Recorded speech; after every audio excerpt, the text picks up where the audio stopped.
பத்திரிகை ஊடக நண்பர்களுக்கு மனமார்ந்த நன்றி. என்னோடய அழைப்பை ஏற்று இன்றைக்கி நாங்கள் எடுத்திருக்கிற குருதியின் யுத்தம் இந்த பைலட் படத்தை பார்த்துருக்கீங்க. ரொம்ப ரொம்ப சந்தோஷம். எத்தனையோ பெரிய படங்களுக்கெல்லாம் நீங்கள் தான் கொண்டு போய் நல்ல இடத்துல சேர்த்துட்டு அங்கீகாரத்தை கொடுத்துட்ருக்கிறீங்க. எவ்வளவோ வருடங்களாக எங்களை பார்த்துட்ருக்கிறீங்க. கடந்து ஒவ்வொரு முயற்சிகளை நான் முந்தி ஓடிக்கொண்டே இருக்கிறோம். இன்றைக்கி குருதியின் யுத்தம் அப்படிங்கிற ஒரு ஷார்ட் ஃபிலிமை நீங்கள் பார்த்தீங்க. இந்த படம் இன்னும் பெரிய படமாக ஆகிறதுக்கு உங்களுடைய சப்போர்ட்டு தான் எங்களுக்கு முக்கியமாக வேணும். அதுக்காகத்தான் இந்த படத்தை எப்படியாவது நீங்கள் எல்லாம் பார்க்கணும், இதுக்கு சப்போர்ட் பண்ணணுங்கிறது தான் இந்த வருகை. ரொம்ப மனமார்ந்த நன்றி. பத்திரிகை மற்றும் ஊடகம், கேமரா பத்திரிகையாளர் சங்கம் அனைவருக்கும் என்னுடைய அன்பான வணக்கம். குருதியின் யுத்தம் ஒரு அருமையான ஒரு படம். இந்த ஷார்ட் ஃபிலிம் எடுக்கிறவங்களை கண்டால் சார் நல்ல படம் எடுப்பாங்க, அவங்கள கண்டாலே எனக்கு கொஞ்சம் கடுப்பாகிடும். ஏன்னா இன்னும் கொஞ்சம் எக்ஸ்டெண்ட் பண்ணால் அது ஒரு முழு படம். ஒரு நல்ல படம் பார்த்தே இருக்கும்போது டக்குன்னு இடையில வாங்க சார் போகலாம் அப்படின்னு சொல்லி கூப்பிட்டா எப்படி இருக்குமோ அந்த மாதிரி ஒரு குருதியின் யுத்தம். ஆனால் அது இறுதி யுத்தம் அல்ல, இந்த யுத்தம் தொடரும். ஏன்னா கொட்டாச்சியை பொறுத்த வரைக்கும் நான் தான் கொட்டாச்சி தான் நான். ஏன்னா 2 பேரும் கொஞ்சம் முன்ன பின்னாலும் மச்சான் எனக்கு சீனியரு. நாங்கள் ஒரு குடும்பம் தான். நான் எப்படி என்னை பார்க்குறேன்னு நினைக்கிறேனோ அதே மாதிரி தன்னை பார்க்கணுன்னு நினைக்கிற ஒரு ஆள் கொட்டாச்சி. அவனுக்கு நிறைய சொல்லுவாங்க படிப்பறிவு தான் இல்லை அப்படின்னு சொல்லிட்டு, ஆனால் பட்டறிவு நிறைய இருக்குது. சினிமாவில் ஜெயிக்கிறது அப்படிங்கிறது பணத்தை வச்சு தான் சொல்கிறாங்க, வேறு ஒன்றும் கிடையாது. பணம் புகழ் அப்படிங்கிறது, புகழ் வைரமுத்து சொன்ன மாதிரி புகழும் மயிரும் ஒன்று, அது எப்போ உதிரும்னே சொல்ல முடியாதுன்ற மாதிரி பணத்தை வச்சு தீர்மானிக்கிறாங்க. நீங்கள் என்ன சாதிச்சிங்க சினிமாவில்? சாதிக்கிறதுக்கு இது ஒன்றும் பெரிய இது கிடையாது, இது ஒரு துறை. ஆனால் சினிமாவில் ஜெயிக்கிறது தோற்கிறதுன்னு ஒன்று கிடையாது. சினிமாவில் ஜெயித்தது யாரும் சினிமாவில் ஜெயிக்கலை, அவங்க வறுமையை தான் ஜெயிச்சிக்கிட்டாங்க. 2 வீலரில் போனவங்க காரில் போகிறாங்க, வாடகை வீட்டுக்கு சொந்த வீட்டுக்கு மாறுவாங்க. அதுக்கப்புறம் இப்போ ஒரு ஹீரோனா அடுத்த ஒரு ஹீரோ வருவார், அடுத்த காமெடினா அடுத்த ஒரு வந்தார். 2 நடிகன் தான் இருக்காங்க அப்படின்னு நாகேஷா சொன்ன மாதிரி 2 நடிகன் தான் இருக்கான், 2 காமெடின்னு தான் இருக்கான். யார் அப்படின்னு கேட்டு நாங்கள் வசூல்ராஜா பண்ணும்போது சார்ட்ட பேசிட்டு போது சொன்னார், ஒருத்தர் டைம் நல்லா இருக்கிற காமெடியன், இன்னொருத்தர் டைமிங் நல்லா இருக்கிற காமெடியன். டைம் நல்லா இருக்கிற அப்படி இப்படின்ட்டு போயிடுவான், டைமிங் நல்லா இருக்கிறவன் லாங் ஸ்டாண்டிங் பண்ணுவான் என்ன மாதிரி அப்படின்னு அவரே சொல்லிக்கிட்டாரு. ஸோ அந்த மாதிரி டைமிங் நல்லா இருக்கிறதுனாலேயே கொட்டாச்சியும் சரி நானும் சரி இன்னும் ஓடிட்டுருக்கோம். இது சாதாரண யுத்தமே இல்லை. எனக்கு இந்த ரொம்ப பிடிச்ச இந்த டைட்டில் தான், இது இறுதி யுத்தமே இல்லை. ஜெயிக்கிறது அப்படின்னு சொல்லி 234 தொகுதியிலே நின்று சுயேட்சையாவோ இல்லை தனியாகவோ இல்லை ஜெயிக்கிறதுக்கு இது எலெக்ஷன் கிடையாது. ஆனால் கலெக்ஷனை வச்சு தான் சொல்கிறாங்க சினிமாவில் ஜெயிச்சிட்டானா இல்லையா அப்படின்னு சொல்லிட்டு. அது ஒரு மிகப்பெரிய போராட்டம், கிட்டத்தட்ட 25-30 வருஷம் போராட்டத்தில் தன்னை நிலைநிறுத்துறதுக்காக ஒருத்தர் போராடுறது சாதாரண விஷயம் கிடையாது. ஏன்னா நீங்கள்லாம் கண்கூட பார்த்துட்டே இருக்கீங்க, பத்திரிகைகள்லாம் தெரியும். நாங்கள்லாம் தவழ்ந்து சினிமாவில் தவழ்ந்து வரும்போது நீங்கள் பார்த்த நண்பர்கள் எல்லாம் இங்கே இருக்காங்க, கார்த்திகேயனை இங்கே எல்லாருமே நான் பார்த்துக்கிட்டு தான் இருக்காங்க. ஸோ இன்றைக்கும் ஓடிட்டுருக்கோம் அப்படி சொன்னால் அந்த யுத்தம் இன்னும் முடியலை, தொடர்ந்துகிட்டே இருக்குது. நிறைய பேர் நம்ம பாரதி அண்ணா இருக்கட்டும், பாரதி சாராக இருக்கட்டும், நம்ம கணேஷாராக இருக்கட்டும், இந்த படத்தை நல்லா புகழ்ந்தாங்க. அதாவது இந்த சாதாரணமாக சொல்லிவிட்டு அது ஒரு வார்த்தையில் போய்ட்டு இந்த படமாக பார்க்கும்போது நீங்கள் அதை புரிஞ்சுப்பீங்க. ஷார்ட் ஃப்ளிக்ஸில் உங்களுக்கு 4லேருந்து இந்த படம் வந்துடும். உங்களுக்கே தோணும் இந்த படத்தை ஏன் இன்னும் பெரிய படம் பண்ணலன்னு. வரும், அதுக்கான நேரம் வந்துருச்சு அப்படின்னு தான் சொல்லணும். ஏன்னா அவர் சொல்கிறாங்க நம்மளுடைய மண்ணை நான் எப்படியோலாம் வியாபார சினிமா பண்ணியிருக்கலாம், ஆனால் நம்மளுடைய மண்ணை அப்படி அவர் மலேசியா தமிழர் ஃபஸ்ட்டு தமிழர் தமிழருக்காக தான் படம் எடுப்பாங்க. அது ஏன்னா நிறைய பேர் தமிழ் சினிமா வாழ வைக்கிறவங்க எல்லாமே வெளி நாடுகளில் தான் இருக்காங்க, அதுதான் உண்மை. நமக்கு எஃப்எம்எஸ் அப்படிங்கிற ஒரு உயிர் தண்ணியை ஊற்றிட்டு இருக்கிறது வெளிநாடு வாழ் தமிழர்கள் மூலமாக தான் நடந்துகிட்ருக்குது. இந்த படத்தை பற்றி நிறைய சொல்லணும். என் அன்பு தம்பி ரஞ்சித்து உண்மையிலேயே சொல்கிறேன், சொன்னாங்களே ஒரு பெரிய மாஸ் ஹீரோவோட படத்தை ஒரு 20 நிமிஷம் பார்த்தா எப்படி இருக்கும் அப்படிங்கிறது தான். அந்த ஏற்றுக்க வைக்கிறங்கிற ஒரு கண்டென்ட்டை க்ரியேட் பண்ணுறது ஒரு இயக்குனர் கையில் இருக்குது இல்லையா. அது சினிமாங்கிறது ஒரு சினிமா இஸ் அன் ஆர்ட். அது சில பேருக்கு தான் கை வரும், அந்த ஆர்ட் நல்லாவே கை வந்திருக்குது ரஞ்சித்துக்கு. முதல் படம் மாதிரியே தெரியல, அவர் அவ்வளோ நல்லா பண்ணியிருக்காப்புல. ரொம்ப நேர்த்தியாக இருந்தது. ஓப்பனிங்கில் ஒரு கிளைமேக்ஸை வச்சுட்டு அதுக்கப்புறம் கதை சொல்கிறதுக்கு தனி தில்லு வேணும். நாங்களாம் ஓடி இருக்கோம் அந்த ஓட்டத்தில். அது ரொம்ப சூப்பராக வருது ரஞ்சித்துக்கு. அந்த டீம் என்டையர் டீம் சூப்பராக பண்ணியிருக்காங்க. இதில் ஹீரோ யாருன்னா ஃபஸ்ட்டு கொட்டாச்சி அப்படின்னு சொன்னால் இந்த கதை இனிமேல் போக போகிற ஓட்டத்தை பற்றி தான் அது. ஆனால் இப்போதைக்கு ரியல் ஹீரோ யாருன்னா மியூசிக், இசையில் தாங்க அந்த கேரக்டருங்க ஒவ்வொரு கேரக்டருக்கும் தனித்தனியாக பண்ணியிருக்காப்புல. கொட்டாச்சி இன்ட்ரடியூஸ் ஆகும்போது வில்லன் இன்ட்ரடியூஸ் ஆகும்போது தீபாக்கா வரும்பொழுது அப்படின்ட்டு ஒவ்வொருத்தருக்கும் தனித்தனியாக நுட்பமாக இந்த படத்தை நான் 2வது முறை பார்க்குறேன். அதனால் நிறைய விஷயங்கள் கவனித்தேன். ரொம்ப நுட்பமாக பண்ணிருக்காப்புல மியூசிக் டைரக்டர். சத்தியமாக சொல்கிறேன், அனிருத்தை விட தாண்டி ஒரு இடத்துக்கு போகிறதுக்கெல்லாம் உனக்கு நல்ல இது இருக்கா தம்பி, தைரியமாக இரு. ஆமாம், இந்த தமிழ் சினிமா திறமையாளர்களை புறந்தள்ளதான் வரலாறே கிடையாது. அப்படி ஒரு நல்ல விஷயம்.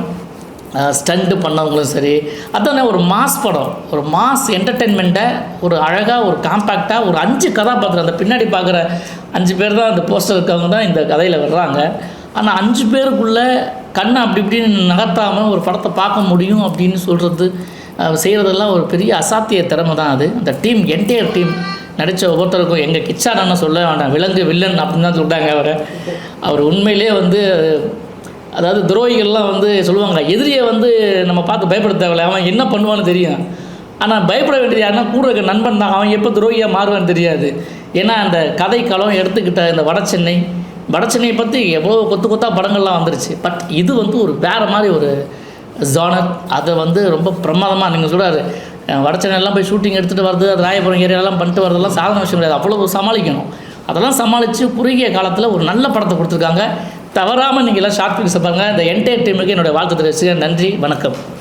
யுத்தம் அப்படின்ற ஒரு ஷார்ட் ஃபிலிம் வந்து பார்த்தேன். இதை வந்து ஃபர்ஸ்ட் ஆஃப் ஆல் இந்த டீமுக்கு வந்து என்னோடய மனமார்ந்த வாழ்த்துக்கள். மெயினாக டைரக்டர் ஜஸ்டின் ரஞ்சித் ரொம்ப சூப்பராக பண்ணியிருக்காப்புல. ஒரு 20-25 நிமிஷம் படமாக இருந்தாலும் அது வந்து ஒரு பெரிய படத்துக்கான ஒரு அளவுக்கு ஒரு குவாலிட்டியாக வந்து பண்ணியிருக்காரு. அதுக்கடுத்து இந்த படத்தில் நடித்த அண்ணன் கொட்டாச்சி அவருக்கு வந்து என்னோடய மனமார்ந்த வாழ்த்துக்கள் தெரிவிச்சுக்கிறேன். ஏன்னா நீங்கள் ரொம்ப வருஷமாக அவர் வந்து திரையில் பார்த்துட்ருப்பீங்க. ஒரு காமெடி ஆக்டராக, அதுக்கப்புறம் ஒரு கேரக்டர் ஆர்டிஸ்ட்டாக நிறைய விஷயங்களை ப்ரூவ் பண்ணியிருப்பார். இந்த படத்தில் வந்து ஃபஸ்ட் டைமாக நானே பார்க்குறேன், நீங்களும் படம் பார்க்கும்போது பார்ப்பீங்க. அவர் வந்து ஒரு ஆக்ஷன் பிளாக் ஹீரோவாக வந்து இதில் வந்து அவர் பர்ஃபார்ம் பண்ணியிருக்காரு. ஆக்ஷன் எல்லாமே ரொம்ப நல்லா பண்ணியிருக்காரு. அவருக்கு நம்ம மனமார்ந்த வாழ்த்துக்கள். அதுக்கப்புறம் இந்த படத்தில் வில்லனாக நடிச்சிருக்க பிளாக் சிவா ஆனால் வந்து மலேசியாவிலேருந்து வந்து இங்கே ப்ரொடியூஸ் பண்ணி இந்த கதையை கேட்டு இந்த டீமுக்கு சப்போர்ட் பண்ணி இந்த ப்ராஜெக்டை வந்து நகர்த்தியிருக்காரு. ரொம்ப நல்லா பண்ணியிருக்காரு. அவரோட கதாபாத்திரத்துலையும் அவர் ரொம்ப நல்லா நடிச்சிருக்காரு. அவருக்கு என்னோடய மனமார்ந்த வாழ்த்துக்கள். அதுக்கப்புறம் அந்த படத்தில் கேமரா பண்ண ஒர்க் வந்து ரொம்ப சூப்பராக இருந்துச்சு. அந்த கேமராமேனுக்கு என்னோடய வாழ்த்துக்கள் சரி வச்சுக்கிறேன். அவரோட ஒர்க் எல்லாமே ரொம்ப நிறைய ஹைஸ்பீட் ஷாட்ஸ் இருந்தாலும் ரொம்ப குவாலிட்டியாக எப்படிலாம் மாசாக காட்ட முடியுமோ ஒவ்வொரு கதாபாத்திரத்தையும் அந்தளவுக்கு மாசாக வந்து எக்ஸ்போஸ் பண்ணி காமிச்சிருக்காரு. மெயினாக சொல்லணும்னா இந்த படத்தோட மியூசிக் வந்து ரொம்ப ரொம்ப ரொம்ப சிறப்பாக பண்ணியிருக்காப்புல. ஏன்னா ஒவ்வொரு கேரக்டருக்குமே ஒரு தனித்துவத்தை கொடுத்து ஒவ்வொரு கேரக்டருக்குமே ஒரு தீம் வந்து ரெடி பண்ணி அந்தந்த கேரக்டரை எஸ்டாப்ளிஷ் பண்ணும்போது அதை பார்க்கும்போது நமக்கே வந்து என்ன மாதிரி போட்டிருக்காருப்பா அப்படின்னு சொல்கிற அளவுக்கு போட்டிருக்காப்புல. வாழ்த்துக்கள் பிரதர். அதுக்கப்புறம் இந்த படத்தில் வில்லனாக நடித்த அண்ணன் கிச்சாரவி வந்து ஒரு சூப்பரான ரோல் பண்ணியிருக்காரு. அவர் எப்படி அதில் காட்டும் போது ஒரு ட்விஸ்ட் எப்பயுமே எதிர்பார்ப்போமோ அதே மாதிரி இதுலேயுமே அவர் வந்து ரொம்ப ட்விஸ்ட்டாக வந்து ஒரு இது பண்ணியிருக்காரு. இந்த கதையோட கரு அது ரொம்ப முக்கியமாக உங்கள் எல்லாருக்குமே ரொம்ப பிடிக்கும். ஏன் அப்படின்னா நிறைய படங்கள் நம்ம பார்த்துருக்கோம். ஆண் ஆதிக்கத்தையும் ஒரு ஆண் திமிரு, ஆண் கோவம், இது எல்லாத்தையும் தாண்டி ஒரு பெண் கோவப்பட்டானா இந்த ஒட்டுமொத்த சமூகமே என்ன ஆகும் அப்படின்ற ஒரு விஷயத்த ரொம்ப அழகாக சொல்லியிருக்காரு. ஒரு ஆணோட கோவத்தை விட ஒரு பெண் கோவப்பட்டானா என்ன மாதிரியான ஒரு விஷயம் நடக்கும் அப்படின்றத டைரக்டர் அவரோட எழுத்துலையும் அவரோட படைப்புலையும் வந்து ரொம்ப அழகாக சொல்லியிருக்காரு. இந்த டீமுக்கு என்னோடய வாழ்த்துக்கள். இந்த ப்ராஜெக்ட் வந்து நாளைக்கு ஏப்ரல் 3 ஷார்ட் ஃபிளிக்ஸில் வந்து ஓடிடியில் வந்து ரிலீஸ் பண்ணுறாங்க. ஸோ எல்லாருமே பாருங்கள், இந்த ப்ராஜெக்ட் சப்போர்ட் பண்ணுங்கள். அதுக்கப்புறம் இந்த டீம் அடுத்த கட்டமாக இதையே ஒரு பெரிய படமாக பண்ணணும். அதுக்கு வந்து ப்ரொடியூசர் பிளாக் சிவானை சப்போர்ட் பண்ணணும். கொட்டாச்சி அதில் வந்து ஹீரோவாக அவர் இதில் எப்படி மாஸ் பண்ணாரோ அதை விட ஒரு 2 மணி நேரம் 2.5 மணி நேரம் படத்தில் வந்து ஒரு மாஸ் ஹீரோவாக வந்து பண்ணணும். ஜஸ்டின் ரஞ்சித் வந்து அந்த வாய்ப்பை கரெக்டாக பயன்படுத்தி ஒரு நல்ல சினிமாவை இந்த தமிழ் சினிமா மக்களுக்கு வந்து கொடுக்கணும்னு சொல்லிட்டு இறைவனை வேண்டிக்கிறேன். நன்றி, வணக்கம். ஊடக நண்பர்கள் அனைவருக்கும் வணக்கம். நான் இன்றைக்கி ஒரு ஆர்டிஸ்டாக இருக்கேன்னா நீங்களாம் ஒரு காரணம். அதுக்கப்புறம் என் டைரக்டர் பிரசாந்த் பாண்டியராஜ், என் மைத்துனர், அவரும் என் குருநாதர், அவரும் ஒரு காரணம். இந்த குருதியின் யுத்தம் இந்த படம் வந்து என்கிட்ட வந்து கொட்டாச்சி கேட்கும்போது நான் சொன்னேன், இல்லை கொட்டாச்சின்னு யார் பண்ணுறான்னு கேட்ட முதல்ல நான் தான் பண்ணுறேன் அப்படின்னாரு. அப்புறம் தான் ரஞ்சித் அறிமுகப்படுத்தினார் எனக்கு. அப்போ நான் எதுவுமே பேசலை. மறுநாள் அவுட்டோர் போகிறேன். இல்லை நாளைக்கு நான் அவுட்டோர் போகிறேன் கொட்டாச்சி அப்படின்னேன். இல்லை நான் இன்றைக்கே முடிச்சிடலாம் எல்லாத்தையுமே அப்படின்னாரு. உடனே அன்றைக்கே ஷூட் பண்ணி அன்றைக்கே எடிட் பண்ணி அன்றைக்கி நைட்டே உட்காந்து நைட் 12 மணி வரைக்கும் டப்பிங் முடிச்சுட்டு அதுக்கப்புறம் விடியகாலம் 4 மணிக்கு நான் அவுட்டோர் போனேன். இந்த படம் வந்து ரொம்ப பெரிய படமாக வரணும்.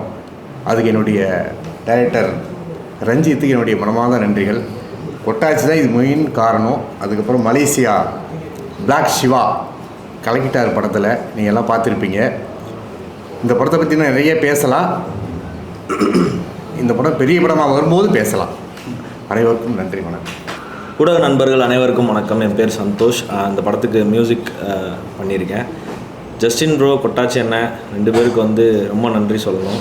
ஏன்னா அதில் படத்தில் ஒர்க் பண்ணுறதை தாண்டி ஆக்சுவலாக என் தம்பி தான் இந்த படத்தோட எடிட்டரு. 2 பேரும் ஒரு 3 வருஷமாக ரவுண்ட் ட்ரிப்பில் இருக்கும். அவன் வேறு படங்கள் பண்ணுறான், நான் வேறு படங்கள் பண்ணிருக்கேன். இந்த படத்தில் எங்கள் 2 பேர்த்தையும் சேர்த்து ஒர்க் பண்ண வச்சுருக்காரு அண்ணன். ஸோ 2 பேருக்கு ரொம்ப நன்றி. படம் நாளைக்கு ரிலீஸ் ஆகுது. ஷார்ட் ஃபிலிம் தான், பட் ஆனால் இது ஒரு ஜஸ்ட் ஒரு ட்ரெய்லர் கட் மாதிரி நினச்சிக்கோங்க. எல்லாருமே பார்க்கணும் ஷார்ட் ஃப்ளிக்ஸில். April 3 நாளைக்கு ரிலீஸ் ஆகுது.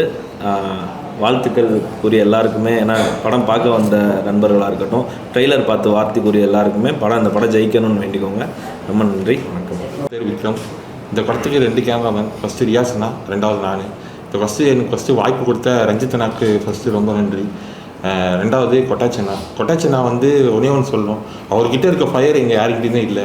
இந்த டைம்லேயும் அவ்வளோ ஒரு ஃபயர். விக்ரம் இது பண்ணலான்டா, அது பண்ணலாம்டா, இந்த ப்ரொமோஷன் பண்ணலாம், இதை பண்ணலான்ட்டு அவர்கிட்ட ஒரு விஷயம் சேர்த்தா அது எப்படின்னா வெளில வந்துடும் அப்படின்றது எங்களுக்கு ஒரு நம்பிக்கை. அவரோட ஃபயர் தான் எனக்கு ஒரு மோட்டிவேஷன். 3வது சிவா அண்ணன். அவர் சொல்ல, தம்பி இந்த வருஷம் நீங்கள் வந்துடுவீங்களா, இது உங்களுக்கான வருஷம்டா, நீங்கள் ஜெயிச்சிருவீங்களா, இதை பண்ணுங்க அதை பண்ணுங்க அப்படின்னு சொல்லிட்டு எனக்கு அவ்வளோ சப்போர்ட் பண்ணார். அவருக்கு நன்றி. மியூசிக்கு ப்ரோ, நான் உண்மையாக ஒரு வாட்டி ப்ரிவியூ ஒன்று இதுக்கு முன்னாடி பார்த்துட்டேன். நான் பார்க்கும்போது நான் ஃபஸ்ட்டு சொன்னேன்னா மியூசிக் ப்ரோ பயங்கரமாக பண்ணியிருக்காருன்னா யாருன்னா எனக்கு தெரியல, இல்லைனா அவங்க டீம் தான்டா அவர் இனிமேலே நமக்கு ஆக்ட் பண்ணுவார் அப்படின்ட்டு.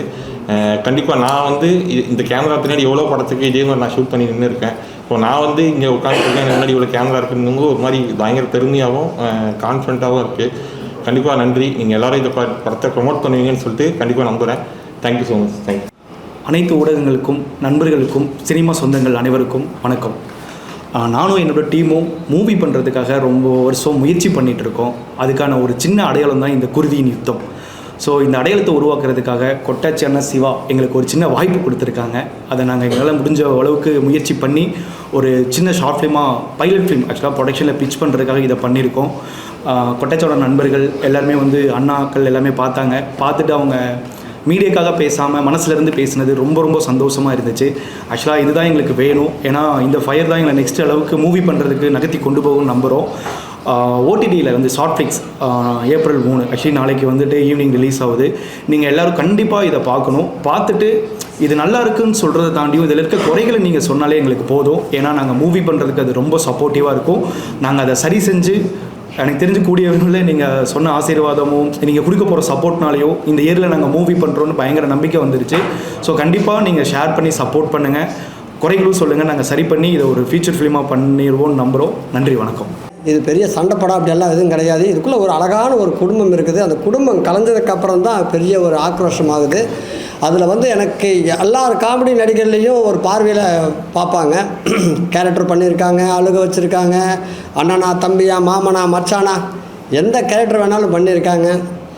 அவங்களுக்கு எல்லாத்துக்குமே வந்து ஒரு வைப் இருக்கும். ஏதாவது ஒன்று புதுசாக பண்ணணும் அப்படின்ற ஒரு துடிப்பு இருக்கும். அதை வந்து கரெக்டாக ஒரு டைரக்டர் கண்ணில் படணும். இன்னும் முதல்ல நம்பணும் இவங்க பண்ணுவாங்க அப்படின்னு. அப்போ இருக்கிற டைரக்டர் எல்லாமே வந்து பாலச்சந்திர சார் ஆகட்டும், பாலராஜா சார் ஆகட்டும், பெரிய பெரிய ஆளுகள்லாம் வந்து சாதாரண ஒரு அவன் என்ன எதுவும் பண்ண வேண்டாம், டே அங்கே பண்ணது இங்கே பண்ணதுலாம் இங்கே பண்ணாத, இங்கே வா நான் சொன்னதை பண்ணால் போதும் அப்படின்ற ஒரு டைரக்டர் இருப்பாங்க.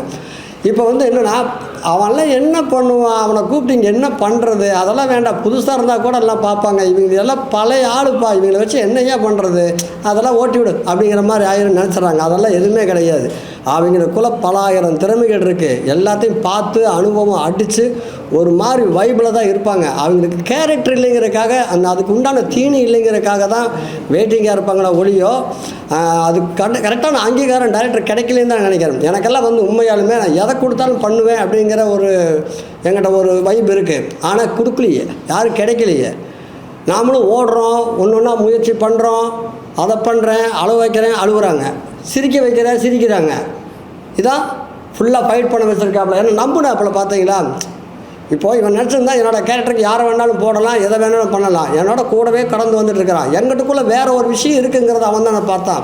அது மாதிரி வந்து இந்த படம் கண்டிப்பாக வந்து இங்கே இதில் ஒர்க் பண்ண அத்தனை பேர்த்துக்குமே இந்த குறும்படவங்க வந்து எதுக்கு எல்லாமே எடுக்கிறாங்க அப்படின்னா அடுத்த கட்டத்துக்கு போகிறதுக்கும் தான், அவங்களுடைய திறமையை காட்டுறதுக்கு தான். பெருசாக பண்ணுறதுக்கு அவங்களுக்கு வந்து பெரிய பொருள் செலவு ஒரு ப்ரொடியூசருக்கு கான்ஃபிடண்ட்டாக இல்லை. அப்போ வந்து அவங்க என்ன பண்ணுறாங்கன்னா ஃபுல்லாக அவங்களுடைய திறமையை ஷார்ட் அண்ட் ஸ்வீட்டாக இந்த மக்களுக்கு இல்லைன்னா ஓட்டி விடுறாங்க. பெரிய படத்தையே யாரும் உட்காந்து பார்க்குறது இல்லை. 20 நிமிஷம் நல்ல சீனாக கட் பண்ணி டெய்லரில் காட்டிடுவாங்க. அதை பார்த்துட்டு உள்ளே போனால் பேண்ட் இருக்கும்.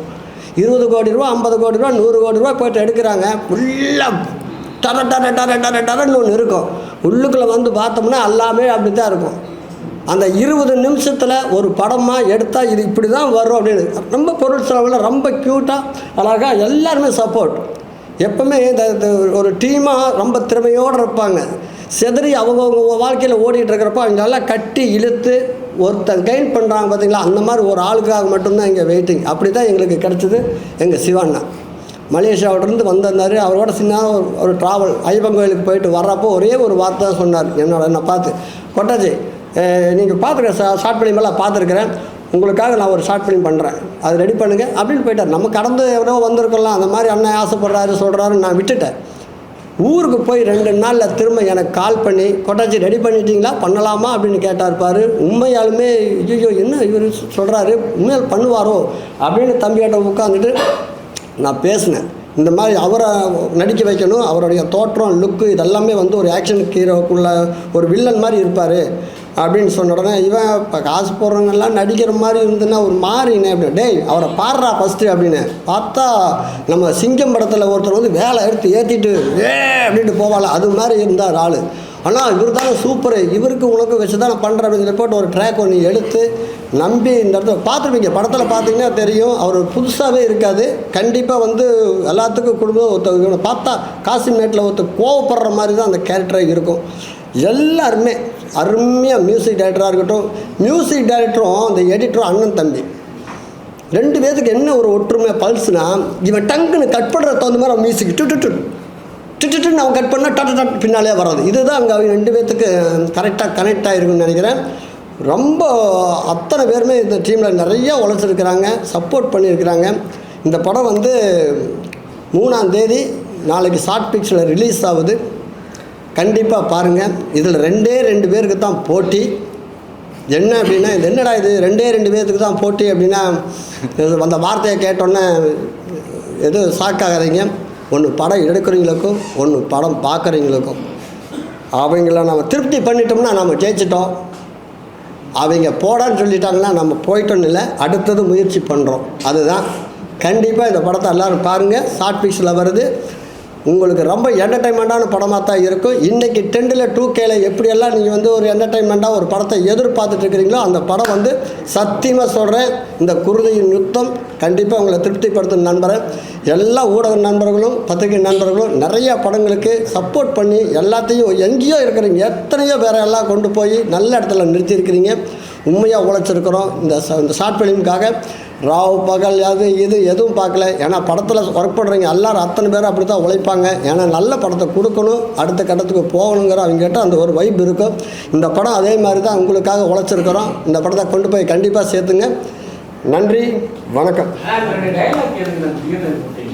இந்த படத்துலேயே வந்து அம்மா குழந்தைங்க தான் முக்கியத்துவம் சொல்கிறாங்க, படத்துலேயே வந்து காட்டுறீங்க.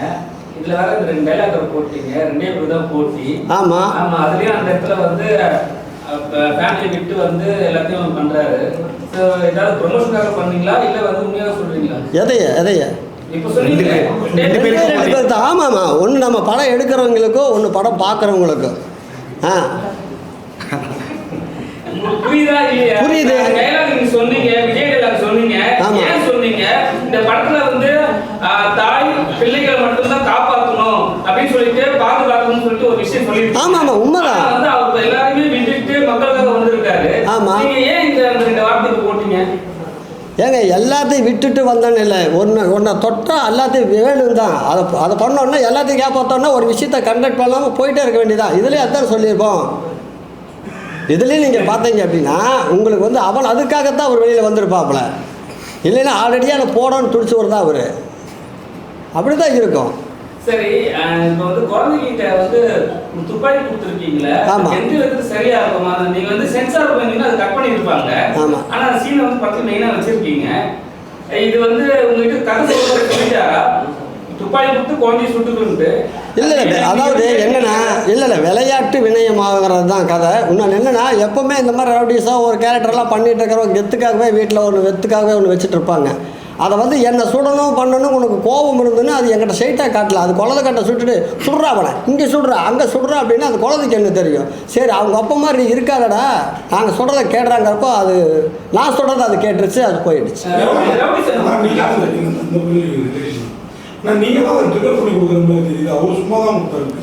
எதுண்ணே? ஆமாம் இல்லைண்ணே நான் ட்ரிக்கெல்லாம் பண்ணலை. நீங்கள் வேறு குழந்தையோட ட்ராவலில் தான் நான் போடலை, அது போட்டுக்கிச்சு. ஆனால் ஆல்ரெடி கோவம் இருந்ததில்ல, அந்த கோபத்தை வந்து வன்மையாக்கிட்டேன். ஆமாம் ஆமாம் ஆமாம்.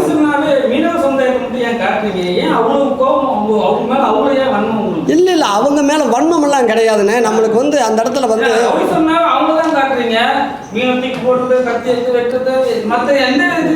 உங்களுக்கு ராபா ஈஸியாக அந்த இடத்துல கிடச்சிருதுண்ணே. ஏன்னா அங்கே ஈஸியாகவே எல்லா இடத்துலையும் ஈஸியாக சண்டை போட்டுடுறாங்க.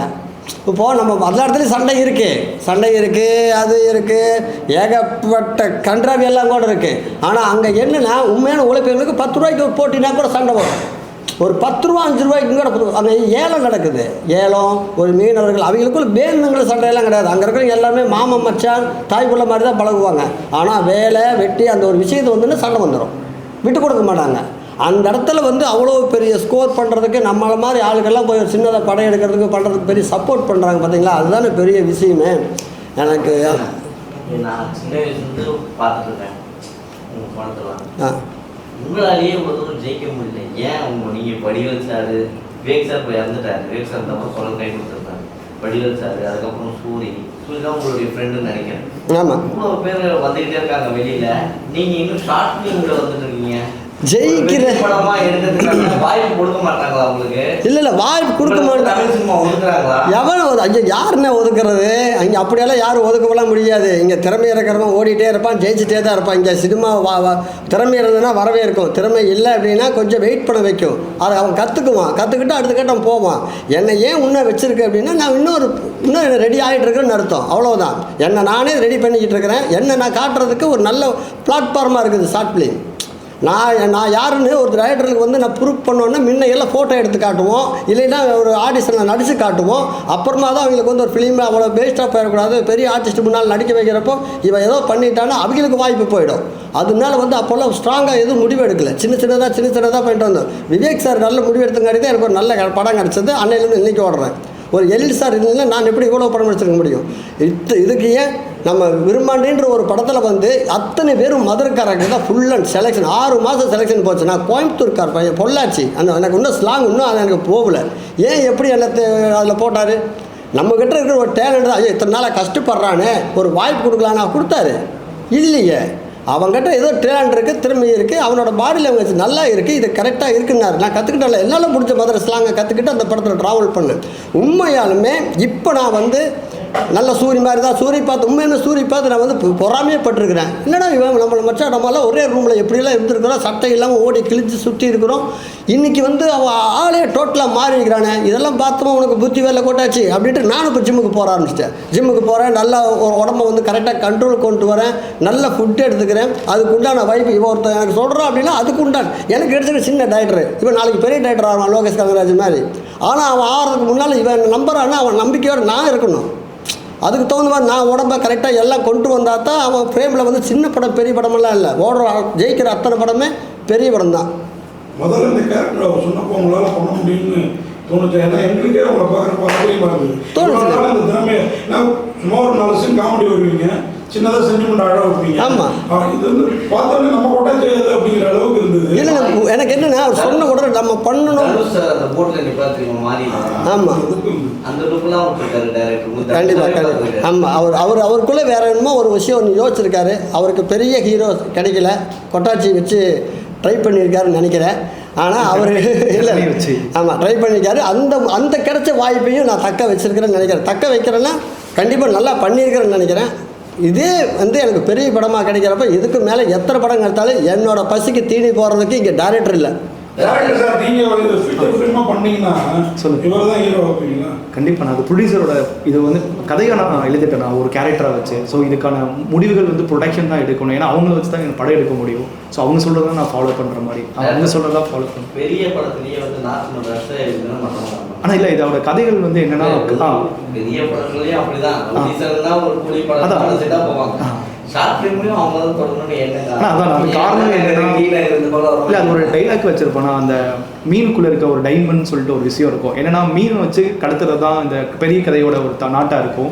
ஸோ அப்படின்றப்போ அது கடல் வழி போக்குவரத்தை வச்சு தான் இந்த கதை ட்ராவல் ஆகுது. அதுக்காக மட்டும்தான் கடல் எடுத்தோம்னா, இதே நான் இன்னும் அடுத்த கதைகள் எடுத்தேன்னா ரோட் சைடு அவங்க மேலே ஒரு தவறான ஒரு பார்வை மக்கள் மத்தியில் விழாதான் கண்டிப்பாக வரும். நான் ஃபீச்சர் ஃபிலிமாக பண்ணும்போது அது தவறுகள் இல்லைன்றதை நான் சரி பண்ணிடுவேன். நான் அதுக்கு என்னால் கன்வே பண்ண முடியும். ஷார்ட் ஃபிலிமில் கன்வே பண்ண முடியல, பட் அதை கண்டிப்பாக நான் பண்ணிவிடுவேன். அந்த மாதிரி தவறுகள் எப்போவுமே பண்ண மாட்டேன்.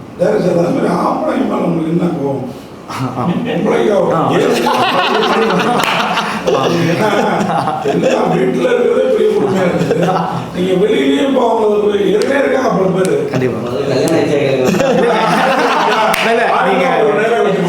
நீங்கள் ரொம்ப நல்ல கேள்வி கேட்டிருக்கீங்க. ஆக்சுவலாக அந்த தவறுகள் செய்கிறவங்க எப்போவுமே ஃபேமிலியை பற்றி யோசிக்க மாட்டாங்கன்னு நான் நம்புகிறேன். ஏன்னா அப்படி யோசிக்கும் போது கண்டிப்பாக தவறு செய்ய மாட்டாங்க.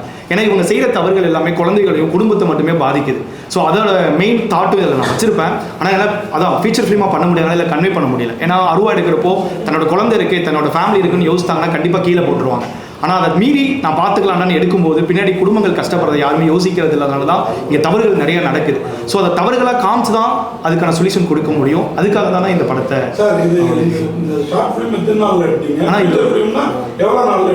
இது வந்து ஒரு 3 daysல தான் ஷூட் பண்ணோம். எனக்கு அதுக்கான டைம் தான் கிடச்சிச்சு. அதுக்குள்ளே நாங்கள் 20 minutes பண்ணிட்டோம். ஃபீச்சர் ஃபிலிமாக இருந்தாலும் எனக்கு குறுகிய டைமில் என்னால் முடிக்க முடியும். ஏன்னா அதுக்கான டீம் எனக்கு கூட இருக்காங்க. ஏன்னா எல்லாரும் பணத்துக்காக இல்லாமல் ஒரு டைம் ஜெயிச்சிட மாட்டோமா அப்படின்னு கூட சேர்ந்து ஓடுறாங்க. ஸோ அதனால் பெரிய கமர்ஷியலாக இல்லாட்டியும் பரவாயில்ல, எனக்கான சின்ன சின்ன சப்போர்ட் கிடைச்சாலே போதும் இந்த படத்தை பெரிய படமாக என்னால் எடுத்துட முடியும் ஒரு நம்பிக்கை தான். பெரிய படம் ரொம்ப நன்றி. தேங்க்ஸ்ண்ணா. ரொம்ப